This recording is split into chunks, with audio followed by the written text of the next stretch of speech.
देखो आज जो हमको अधिनियम देखना है वो है पंचायत उपबंध अनुसूचित क्षेत्रों पर विस्तार अधिनियम 1996।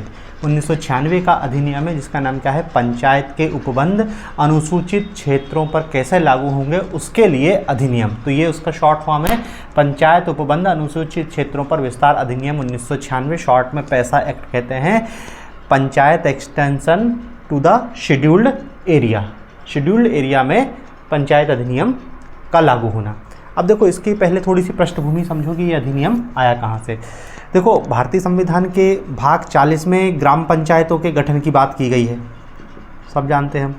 भाग 40 में ग्राम पंचायतों के गठन की बात की गई है। तो इन्हीं ग्राम पंचायतों का गठन हम स्वतंत्रता के पश्चात ही लगातार करने का प्रयास किया, क्योंकि ये नीति निर्देशक तत्वों में लिखा है। तो उसके लिए अलग अलग प्रोग्राम बनाए गए, अलग अलग कमेटी बनाई गई और पंचायतों को लागू किया गया। लेकिन इसमें जो बड़ा परिवर्तन है वो 1993 में जो हमने 73वां संविधान संशोधन किया था, और उस 73वें संविधान संशोधन में संविधान के भाग 9 में हमने पंचायती राज को शामिल किया था। तो इसमें फिर क्या है, पंचायती राज को संवैधानिक दर्जा दे दिया गया और फिर इसके बाद पूरे देश में पंचायती राज व्यवस्था सिस्टमेटिक रूप से लागू किया गया। अब इसी जो 73वां संविधान संशोधन किया गया था उसमें भाग 9 में बहुत सारे आर्टिकल जोड़े गए थे। उन्हीं आर्टिकल में एक आर्टिकल था आर्टिकल 243M। इसमें क्या लिखा था कि ये जो पंचायती राज अधिनियम लागू किया गया है 1993 का, ये अनुसूचित व आदिवासी क्षेत्रों में प्रतिबंधित किया गया था। अनुसूचित व आदिवासी क्षेत्रों में प्रतिबंधित, मतलब अधिनियम में क्या बोल दिया गया था कि ये जो अधिनियम है,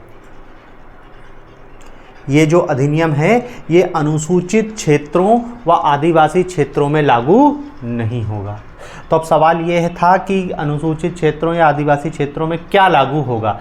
तो इस पंचायती राज जो अधिनियम बना था वो तो लागू नहीं होगा, तो अनुसूचित क्षेत्रों या आदिवासी क्षेत्रों में क्या लागू होगा, इसके लिए सरकार ने 1995 में एक भूरिया समिति का गठन किया। भूरिया समिति, ये भूरिया समिति गठित की गई थी काहे के लिए, पंचायती राज व्यवस्था आदिवासी क्षेत्रों या अनुसूचित क्षेत्रों में कैसे लागू हो, थोड़ा सा परिवर्तन करके लागू करना पड़ेगा। और इसी भूरिया समिति की सिफारिशों पर 1996 में ये अधिनियम लागू किया गया। इसी भूरिया समिति की सिफारिशों पर ये अधिनियम लागू किया गया। और देखो ये जो प्रतिबंध अनुसूचित क्षेत्रों और आदिवासी क्षेत्रों की बात थी, ये 10 राज्यों के लिए थी।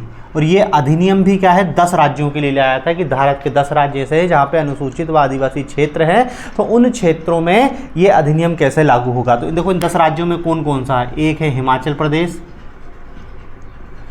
दूसरा है आंध्र प्रदेश, तीसरा है राजस्थान, MP, मध्य प्रदेश, राजस्थान, गुजरात, महाराष्ट्र, तेलंगाना, छत्तीसगढ़ और उड़ीसा। उड़ीसा, तेलंगाना, छत्तीसगढ़, महाराष्ट्र, गुजरात, राजस्थान, मध्य प्रदेश, आंध्र प्रदेश और हिमाचल प्रदेश, ये 10 राज्यों के लिए पैसा एक्ट को बनाया गया था। ठीक है, तो ये पैसा एक्ट के अपन को इतनी पृष्ठभूमि आपको थोड़ा सा याद रखना। अब आते हैं इस अधिनियम पर। 1996 का अधिनियम है, ये डेट आप याद रखना, 24 दिसंबर 1996 को ये अधिनियम लागू किया गया था। 24 दिसंबर 1996 को ये अधिनियम लागू किया गया। अधिनियम कोई बहुत बड़ा नहीं, छोटा सा अधिनियम था।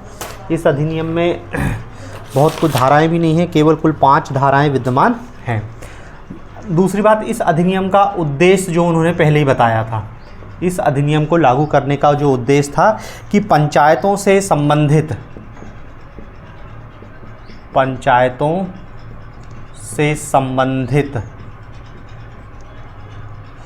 संविधान के भाग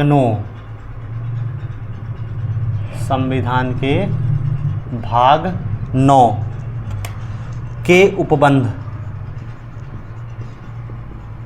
पंचायतों से संबंधित संविधान के भाग 9 के उपबंधों का अनुसूचित क्षेत्रों अनुसूचित क्षेत्रों पर विस्तार करने के लिए अधिनियम, विस्तार करने के लिए अधिनियम, विस्तार करने के लिए अधिनियम। अधिनियम के नाम में उसका उद्देश्य स्पष्ट हो रहा है कि पंचायत का जो भाग 9 है उसके उपबंधों को शेड्यूल्ड एरिया में लागू करने के लिए अधिनियम बनाया गया, पैसा एक्ट। ठीक है, तो आइए देखते हैं इस अधिनियम को, देखते हैं इसकी अलग अलग धाराएं। ज़्यादा धाराएं नहीं, पहले बताया केवल 5 धाराएं हैं। क्या इस धारा में क्या लिखा है? धारा 1, धारा 1 में क्या लिखा है? इस अधिनियम का संक्षिप्त नाम, संक्षिप्त नाम, और संक्षिप्त नाम क्या है? यही पंचायत उपबंध अनुसूचित क्षेत्रों पर विस्तार अधिनियम 1996। तो धारा 1 में इस अधिनियम का संक्षिप्त नाम दिया गया है। दूसरी धारा में परिभाषाएं लिखी हैं। धारा 2 में क्या है? परिभाषा, और परिभाषा भी ज़्यादा नहीं, इस अधिनियम में क्या बताया गया है कि अनुसूचित क्षेत्र किसको कहा जाएगा? अनुसूचित क्षेत्र की परिभाषा। यह अधिनियम जो शेड्यूल्ड एरिया के लिए लाया गया है, तो शेड्यूल्ड एरिया होगा क्या? तो इसकी परिभाषा क्या धारा 2 में की है। और धारा 2 में क्या परिभाषा लिखी है कि भारतीय संविधान का अनुच्छेद 244, भारतीय संविधान का अनुच्छेद 244 अनुसूचित क्षेत्रों की परिभाषा देता है। तो उन्होंने कहा कि वही परिभाषा अनुसूचित क्षेत्रों की 244 के खंड 1, 244 और खंड 1 अलग अलग खंड है, तो आप तो बस इतना याद रख लेना कि 244 में अनुसूचित क्षेत्रों की परिभाषा है। तो धारा 2 में लिखा है कि वही परिभाषा होगी जो 244 में बोली गई है। फिर है धारा 3, धारा 3, धारा 3 में क्या बोला गया है? धारा 3 में बोला गया है कि संविधान के भाग 9 का विस्तार, संविधान के भाग 9 का विस्तार।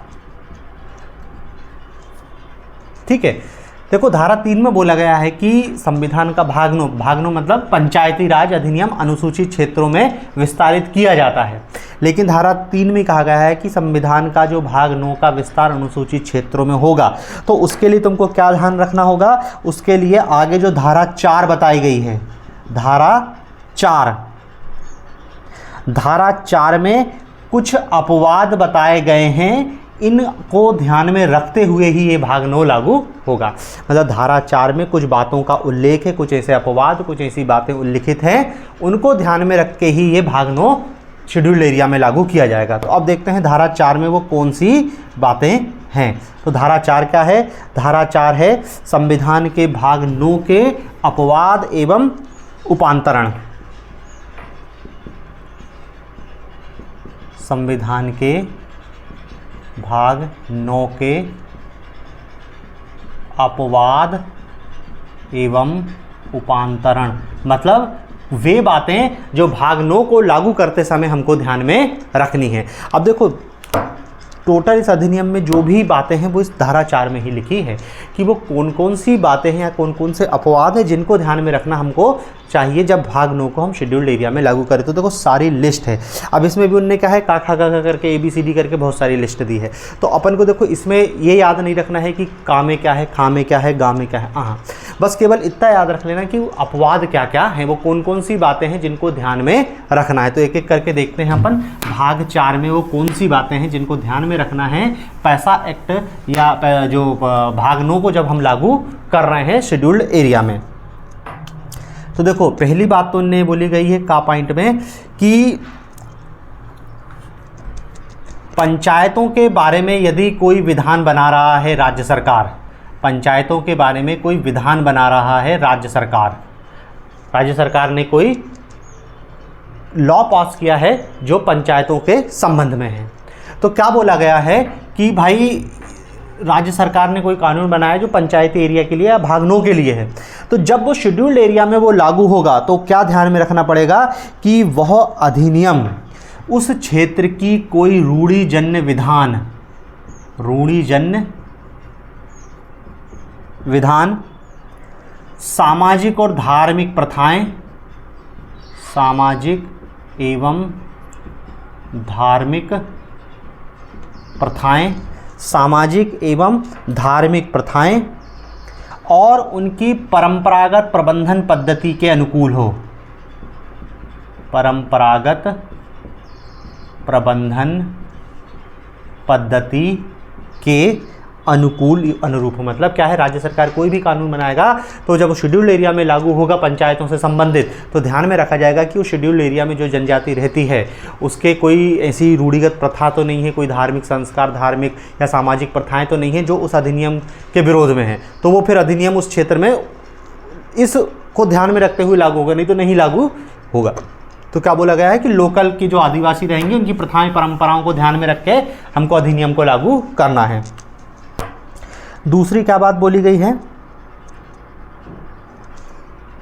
खा पॉइंट में बोली गई है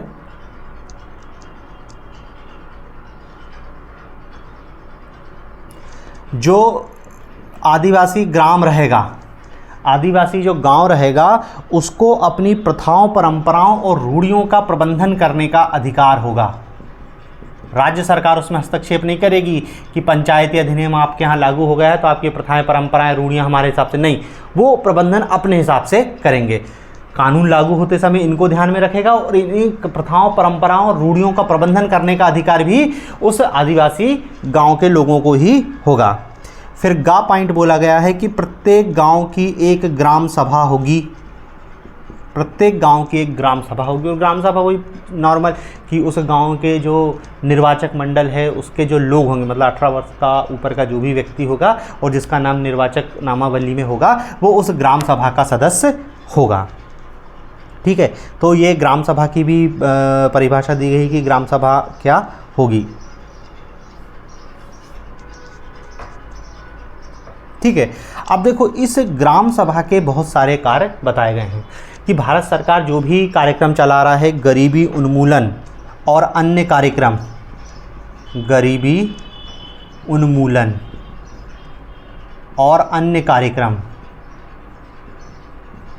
कार्यक्रम जो भी कल्याणकारी वेलफेयर स्कीम है, इसके हितग्राही या लाभार्थी का चुनाव करने का अधिकार ग्राम सभा को होगा कि कौन गरीबी रेखा में आएगा, या इस टाइप के कार्यक्रम जो है कि पीएम आवास देना है या अन्य जो भी कार्यक्रम हैं वो उसमें कौन को लाभ मिलेगा, कौन को लाभ नहीं मिलेगा, ये आदिवासियों की जो ग्राम सभा है वो स्वयं मिलकर तय करेगी। और ग्राम सभा पहले बता दिया कि उस ग्राम सभा में 18 वर्ष से ऊपर के जितने भी मतदाता हैं जिनका वोटिंग लिस्ट में नाम है उस ग्राम सभा की, वो सब उस ग्राम सभा के सदस्य होंगे और वही मिलकर तय करेंगे कि किसको क्या लाभ मिलेगा।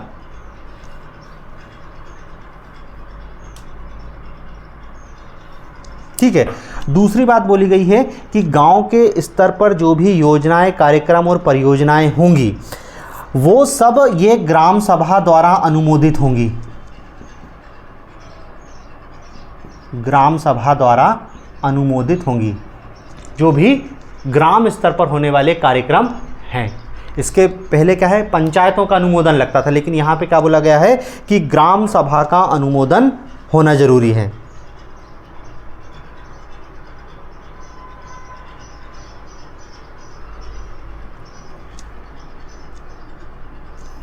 ठीक है, तो देखो ग्राम सभा के बारे में ये दो बातें बोली गई हैं कि जितनी भी ग्राम सभाएं होंगी उन सबको अपने हिसाब से हितग्राही का चयन करने का अधिकार होगा और लोकल स्तर पर जो भी कार्यक्रम होंगे, परियोजना होंगी, वो सब ग्राम सभा की अनुमति, ग्राम सभा के अनुमोदन द्वारा ही की जाएगी। ठीक है, तो ये दो तीन बातें। और देखो इसमें क्रम से कुछ याद मत रखना, बस याद ये रखना है कि हाँ इसमें ये बोला गया है, धारा 4 के अंतर्गत ये सारे उपबंधों की बात की गई है। निधियों के संरक्षण की बात की गई है, ग्राम सभा के स्तर पर जो भी फंड होगा वो पंचायत और ग्राम सभा मिलकर तय उसको संरक्षित करेंगी। हाँ, फिर इसमें एक बात याद रखनी ये बोली गई है कि आरक्षण भाई, संविधान के भाग 9 पंचायत जब लागू की गई तो पंचायती राज व्यवस्था में आरक्षण की भी व्यवस्था की गई और आरक्षण की व्यवस्था की गई थी, जनसंख्या के आधार पर स्थान आरक्षित किए गए थे भाग 9 में जब लागू किया गया था। लेकिन अनुसूचित क्षेत्रों के बारे में क्या बोला गया है कि भाई बात ठीक है, भाग 9 जब लागू होगा तो आरक्षण होगा और आरक्षण कैसा होगा, जनसंख्या के आधार पर होगा। जनसंख्या के आधार पर होगा, लेकिन एक शर्त क्या जोड़ दी गई है कि अनुसूचित जनजातियों के लिए आरक्षण स्थानों की कुल संख्या, स्थानों की कुल संख्या के आधे से कम नहीं होगा। मतलब समझ रहे हैं ना कि उस क्षेत्र की जो भी अनुसूचित जनजाति होगी उसके लिए आधे स्थान आरक्षित होंगे, उसकी जनसंख्या भले कितनी ही हो। जनसंख्या के आधार पे नहीं, ऐसा नहीं कि 20% है जनसंख्या तो उसको नहीं, जितनी जनसंख्या के आधार पे आरक्षण की तो बात है, लेकिन क्या बोल दिया गया है कि कम से कम आधे तो होने ही चाहिए, आधे से कम नहीं होंगे। मतलब सीधी सी बात है कि आधे स्थान अनुसूचित जनजातियों के लिए आरक्षित होंगे। हाँ, यदि 70% जनसंख्या अनुसूचित जातियों की है, अनुसूचित जनजातियों की है, तो वो 70% स्थान अनुसूचित जनजातियों के लिए आरक्षित होंगे, लेकिन कम से कम आधे तो होना ही चाहिए। ठीक है। और एक बात और बोली गई है आरक्षण के संदर्भ में कि मध्यवर्ती स्तर मतलब जनपद, मध्यवर्ती और जिला स्तर पर, मध्यवर्ती और जिला स्तर पर यह जिम्मेदारी राज्य सरकार को जोड़ी गई है कि वो इस अनुसूचित जनजाति के सदस्यों को नॉमिनेट करेगी।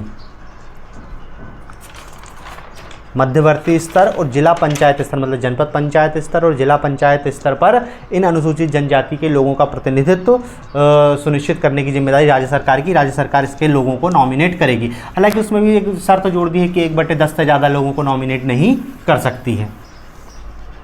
फिर क्या बोला गया है इसमें कि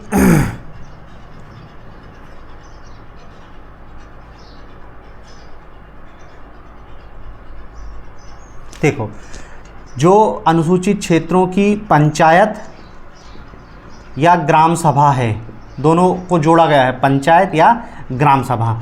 कोई ऐसी परियोजना है जिसका भूमि अधिग्रहण होना है और उस भूमि अधिग्रहण से लोग विस्थापित होंगे, या कोई ऐसा कार्यक्रम हो रहा है जिससे लोगों का विस्थापन हो रहा है, तो उस स्थिति में क्या है, सबसे पहले ग्राम पंचायत या ग्राम सभा से परामर्श लिया जाएगा। ग्राम सभा या ग्राम पंचायत से परामर्श लिया जाएगा और उस परामर्श लेने के बाद ही काम को आगे बढ़ाया जाएगा। अनुसूचित क्षेत्रों में लघु जल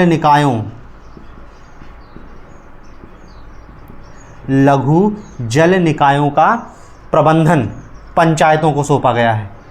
अनुसूचित क्षेत्रों में लघु जल निकायों का संरक्षण पंचायतों को सौंपा गया है। गौण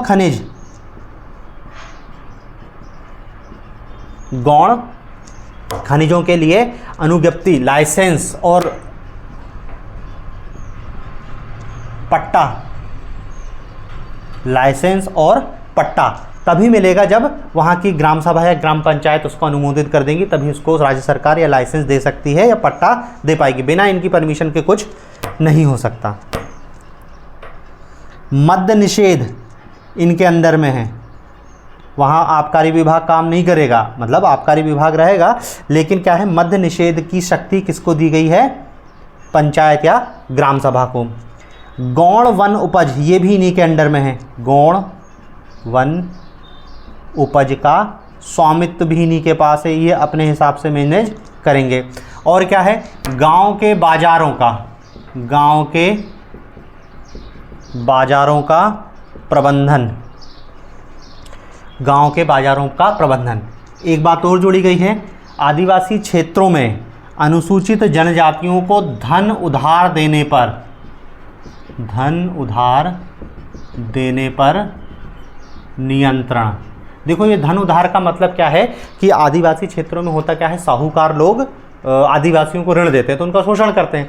तो अब इनने क्या व्यवस्था कर दी कि साहूकार जो ऋण देगा, तो जो भी साहूकार होगा उसको अपना पंजीयन पहले क्या है, ग्राम सभा के पास कराना पड़ेगा। ग्राम सभा यदि उस साहूकार को अनुमति देगी तभी वो उन आदिवासी क्षेत्रों में आदिवासियों को ऋण दे पाएगा। हर कोई ऋण देने की स्थिति में नहीं होगा, ये जिस साहूकार को अनुमति देंगे वही साहूकार यहाँ पर ऋण देने की स्थिति में रहेगा।